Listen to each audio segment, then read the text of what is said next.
Puis à partir de là, j'ai su que j'allais jouer au hockey dans la Ligue nationale. C'est sûr que il y a beaucoup de jeunes qui rêvent à une team Jet 3. Là. J'avais pas joué une game là, dans le junior majeur encore, mais je le savais que pour moi, c'était un pas dans la bonne direction. Puis je commençais déjà à faire à créer des surprises à cet âge-là.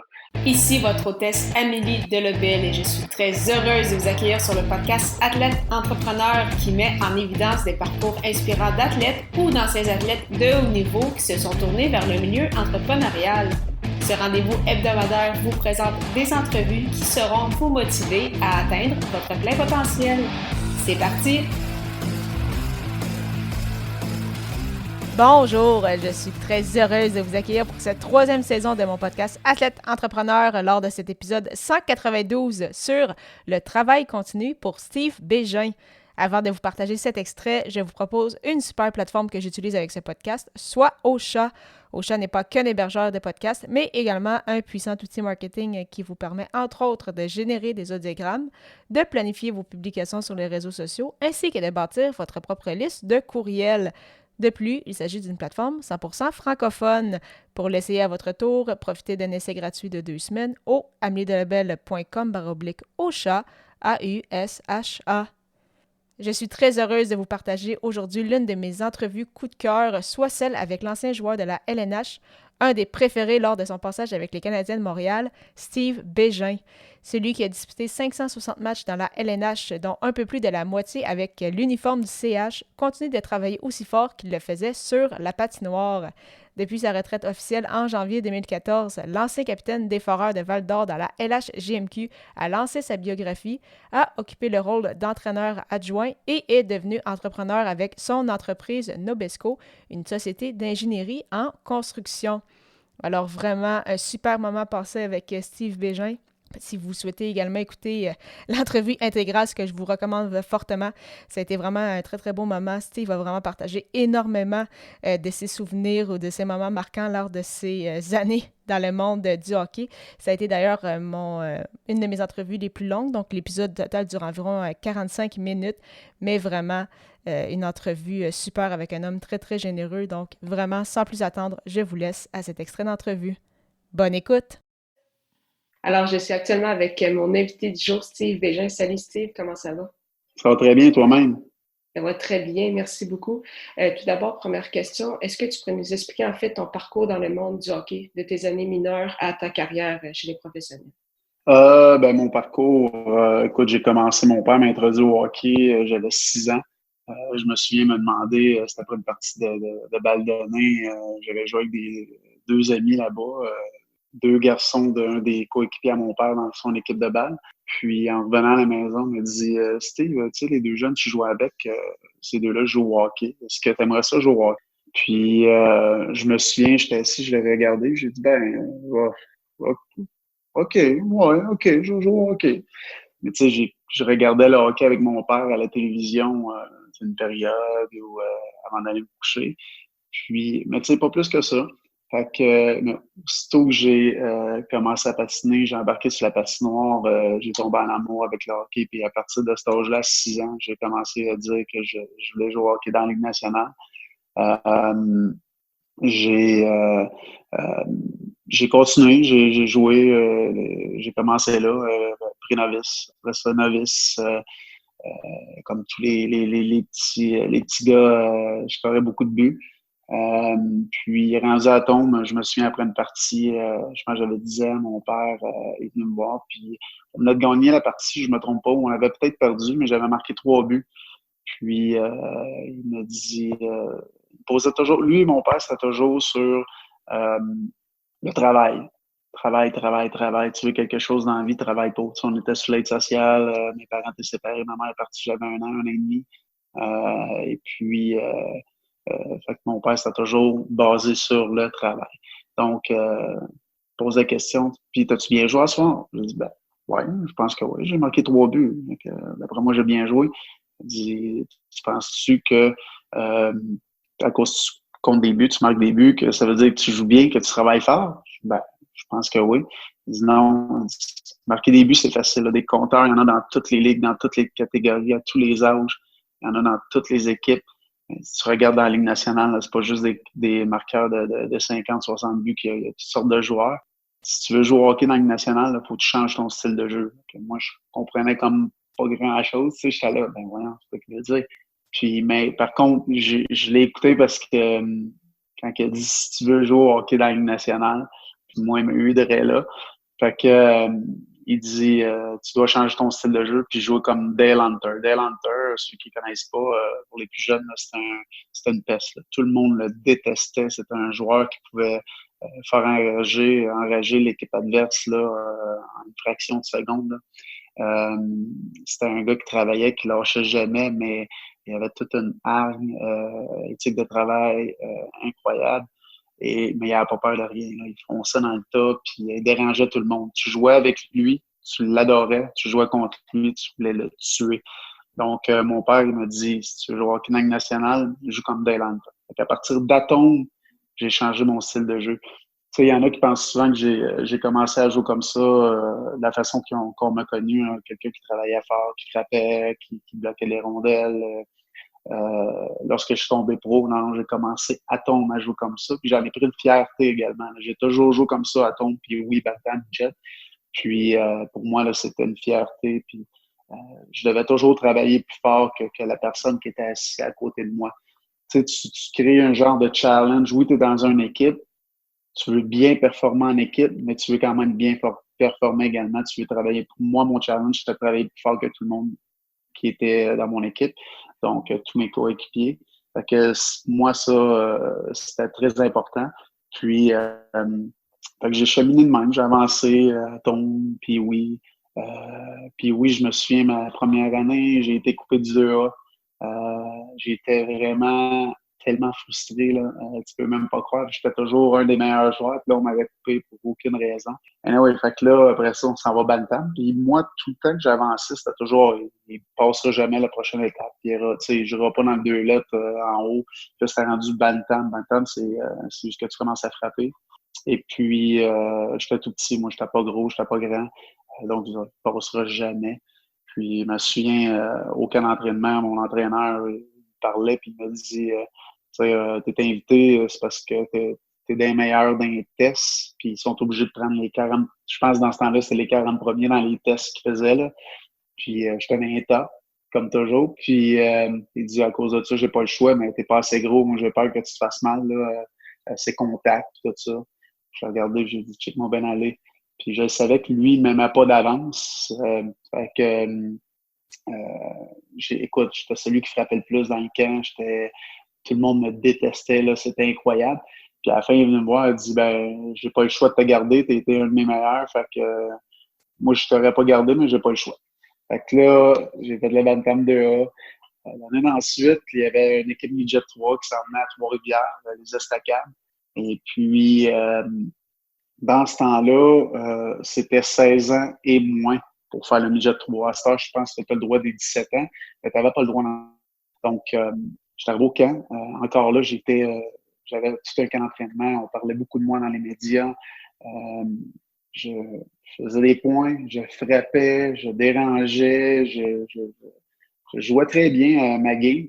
Puis, tu sais, tout le monde disait, c'est sûr que tu restes, c'est sûr que tu restes. Mais l'entraîneur m'a coupé le dernier.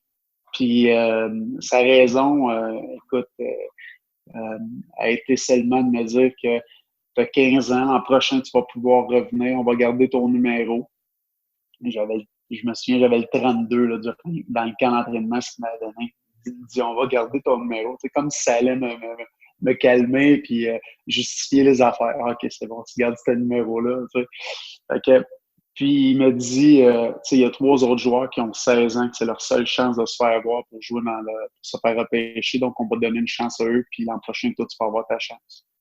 Parce que, hey, écoute, déboussolé, là, j'étais tellement frustré. Je suis arrivé dans le Bantam 2A cette année-là. Je me suis fait suspendre, je pense, une dizaine de games, je ne me trompe pas. Et puis, tu sais, j'avais toujours été un leader, quelqu'un qui prêchait par l'exemple. Puis là, j'étais dans le Bantam 2A. J'étais le capitaine. Là, un moment donné, mon entraîneur est venu me voir. Steve, c'est quoi ton rêve? Je dis, ben, c'est jouer au hockey dans la Ligue nationale. Il dit, mais tu penses que tu vas jouer au hockey dans la Ligue nationale de la façon que tu joues présentement? Il dit, là, t'es pas un leader, t'es pas mon capitaine, là. T'es toujours suspendu, tu fais toujours des niaiseries. Euh, tu sais, on te sent frustré, puis je comprends que tu es frustré depuis le début de la saison, tout ça. Il m'a fait comprendre, il dit, tu sais, si tu veux jouer au hockey dans le national, il faut que tu changes ton style de jeu. Puis de un, si tu veux juste te faire rappeler dans le midget 3 et jouer au midget 3 l'an prochain, là, redresse-toi, là. J'ai tout de suite pris le message, puis à partir de là, ça a comme... Fait que l'année suivante, j'ai fait le midget 3. Le midget 3, durant l'été, il y avait un camp d'entraînement pour Équipe Québec. Puis habituellement, Équipe Québec, c'est des joueurs, je pense que la plupart des joueurs, c'est les joueurs de 16 ans qui sont dans le junior majeur. Moi, j'avais 16 ans, je tombais midget 3A, je n'avais pas été repêché naturellement. J'étais tellement pas gros que j'avais joué dans le Bantam 2A. Et mon meilleur chum qui jouait avec moi dans le Bantam 2A, c'était fait repêcher. C'est un gros gabarit, c'est un gros bonhomme. Puis, donc, lui, il n'a pas fait le midget 3, il est allé junior majeur. J'ai été nommé capitaine du midget 3. Puis, mon assistant coach, Alain Groslot, était l'assistant coach à Richard Martel avec Équipe Québec. Et puis, Richard Martel m'a conté l'histoire par la suite. Il me disait, ton entraîneur, Alain Groslot, dans le midget 3, là, il n'arrêtait pas de m'appeler. Là, je te le dis, il faut que tu essayes mon capitaine. Parce que l'été, ils font un gros camp d'entraînement. Ils apportent tous les joueurs qui sont censés jouer dans le junior. Et puis, aux fêtes, juste avant les fêtes, au mois de décembre, il y a un mini-camp de 2-3 jours, juste avant de partir pour le tournoi était à Grande Prairie, avant de partir pour la Grande Prairie. Donc, là, mon entraîneur de J3, il poussait pour que je fasse ce mini-camp-là. Puis là, un moment donné, il a dit, hey, écoute, là, il dit là, je vais l'inviter, je vais le garder 2-3 jours, puis je vais le retourner avec ton équipe, là, ça va te faire plaisir, là, je vais le faire pour toi. Il dit, je te le dis, tu vas le garder, tu vas l'adorer, c'est ton style de joueur. Puis, je suis arrivé au camp d'entraînement, puis juste avant de partir, tu sais, les médias ils sont venus me voir, tu sais, on est content pour toi, tout ça. Puis, j'étais loin d'être un des top marqueurs de mon équipe, là. Tu sais, j'ai toujours, comme j'ai dit, j'ai toujours joué le même style de jeu. Fait que, j'étais le seul invité là, puis moi, je me créais toujours des défis, des challenges. Puis j'ai dit avant de partir aux médias, j'ai dit, parce que les autres pensaient que j'allais juste là pour ces 2-3 jours, justement, que j'allais revenir ici, que j'allais pas faire l'équipe. J'avais dit, moi, je reviens pas ici, je fais pas l'équipe là-bas. Là.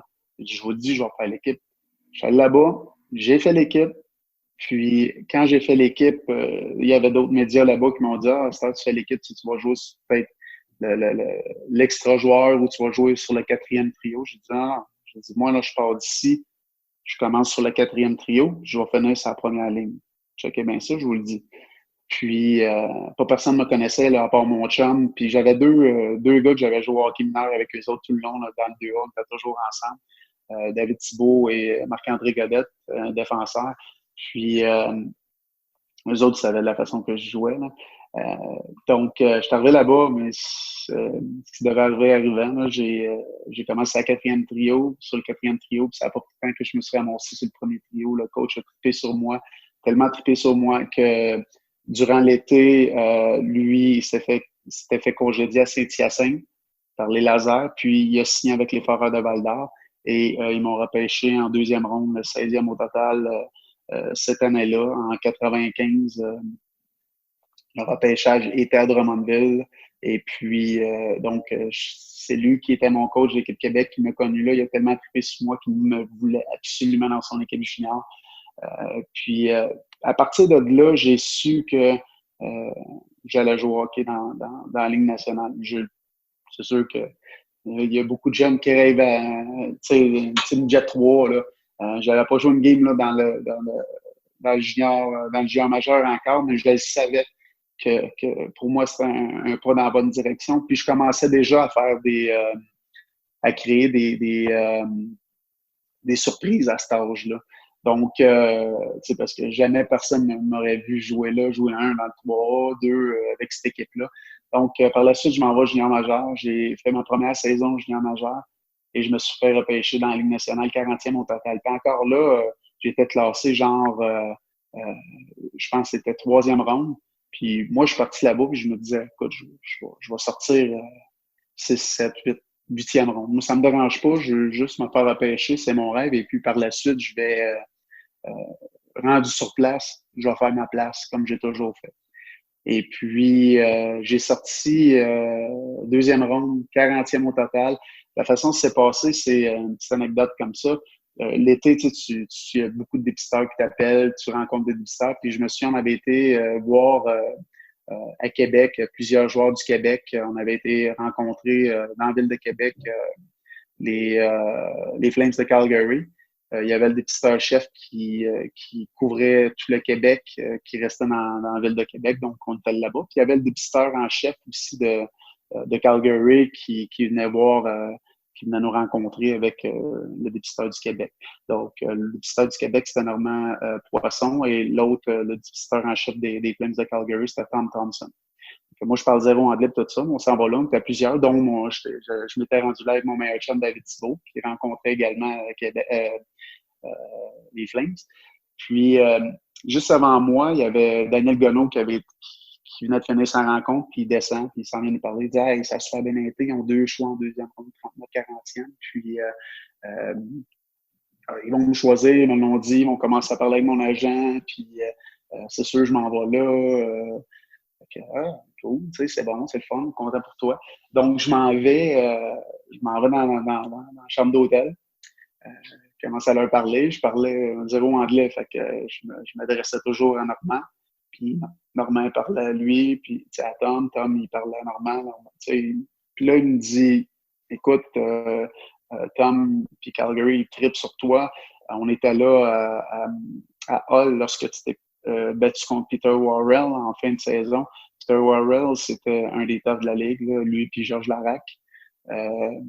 Il était 6 pieds 7, 240 livres. Moi, j'étais 5 et 11, 170 livres là, dans le junior là, avec mon équipement. Là. Donc, j'avais super bien paru contre lui. Puis, eux autres étaient là en même temps. Puis, il dit, à partir de ce moment-là, il a trippé sur toi. Là, il m'explique qu'ils ont 2 choix en 2e ronde, puis qu'il allait me choisir soit 39 ou 40e. Fait que là, je suis là, moi.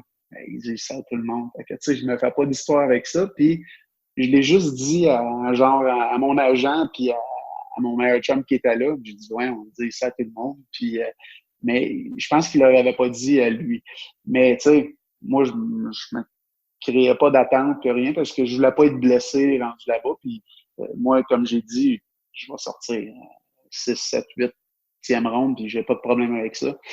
Rendu au repêchage, j'ai un autre de mes meilleurs chums, Jean-Pierre Dumont, que j'ai joué avec à Val-d'Or, il s'est fait repêcher 3e overall. Il n'a pas resté si longtemps, lui. Puis, je me souviens, en 2e ronde, lorsqu'il était rendu au 39e choix, là, je disais à tout le monde, parce que mon agent, Yves Chambault, on était tous ses joueurs, on était assis ensemble. Là, je disais à tout le monde, je mets 20$, les boys, 20$, que c'est Daniel Gonneau qui sort, 39e. Fait que là, c'est Calgary, 39e. C'était un gars de l'Ouest, Travis Brigley, qui était sorti, un joueur de Lethbridge. Et puis, j'ai dit 40e, les boys, c'est Daniel Gonneau, je vous le dis, je vous gage 20$. Puis, je vois mon chum qui est sur le parterre, Jean-Pierre Dumont, puis il part à courir, puis il pointe en haut, il me pointe, ça va être toi, ça va être toi, ça va être toi. Fait que là, je regarde, mais tu sais, je l'écoute pas. Fait que là, j'écoute c'est quoi qu'ils disent. Là, j'entends le dépisteur-chef Tom Thompson de Lay Forward de Val-d'Or, le joueur tu sais, tu es tellement sous l'émotion, c'est tellement difficile à expliquer. Là, c'était comme si je me souvenais pas de m'avoir levé, je me souvenais pas de ce que j'avais fait, puis mais je l'ai vu à la télévision. Dans ce temps-là, c'est fantastique, là, je trouve ça drôle. Là. Dans ce temps-là, à RDS, je pense qu'il était le temps d'antenne pour le repêchage, c'était 3 heures. Dans ce temps-là, c'était toute d'une journée. La première ronde qui prend beaucoup de temps, puis après ça, ils vont aussi loin qu'ils peuvent avec la façon que le draft se déroule. Puis j'ai été le dernier ou l'avant-dernier joueur à être repêché à la télévision. Et j'étais tellement fier de ça. Là. Fait que c'est ça. Fait que là, je suis sorti 40e à Calgary. J'ai terminé mes 2 autres années junior majeures. Mon année 18, après ça, mon année 19 ans. À 19 ans, j'ai commencé à Calgary. J'ai joué 5 parties à Calgary. Ça, c'est une autre histoire quand même assez drôle. Je suis parti là-bas, puis tu sais, l'année d'avant, j'avais eu mon premier camp d'entraînement. Ça avait super bien été. J'avais joué de la façon que j'ai toujours joué. Je me présente à ce camp-là, même chose. Mais tu sais, quand tu vas là, tu es junior. J'ai 19 ans, donc je sais qu'après une semaine, tous les joueurs juniors, ils les renvoient. À part leur choix de première ronde, ils leur donnent toujours quand même plus de visibilité et une plus grosse chance. Puis dans ce temps-là, on parle des années milieu 90, les jeunes n'ont pas beaucoup de chance. Ils vont toujours avec les plus vieux, l'expérience. Puis tu sais, c'est pas comme aujourd'hui. Aujourd'hui, là, ils donnent beaucoup de chance aux jeunes. Puis c'est rendu une ligue de jeunes, là, la Ligue nationale. Puis donc, je me présente là. Moi, j'ai pas d'habits, là. Je me présente là avec j'ai quelques paires de shorts, jeans, t-shirt, un gilet s'il fait froid, avec petit manteau, mon stock de hockey. Donc, mais je passe la première coupeur, puis ils me disent que j'allais jouer des games hors concours. Moi, j'avais zéro habit, rien, là, rien de propre. Là. Fait que j'ai demandé à Joël Bouchard s'il pouvait m'aider. Joël Bouchard m'a donné 2 sauts, quelques chemises, des cravates, une paire de souliers propres. Il dit, tiens, roule avec ça, puis tu me redonneras mes petits en. J'ai dit, parfait, c'est super gentil.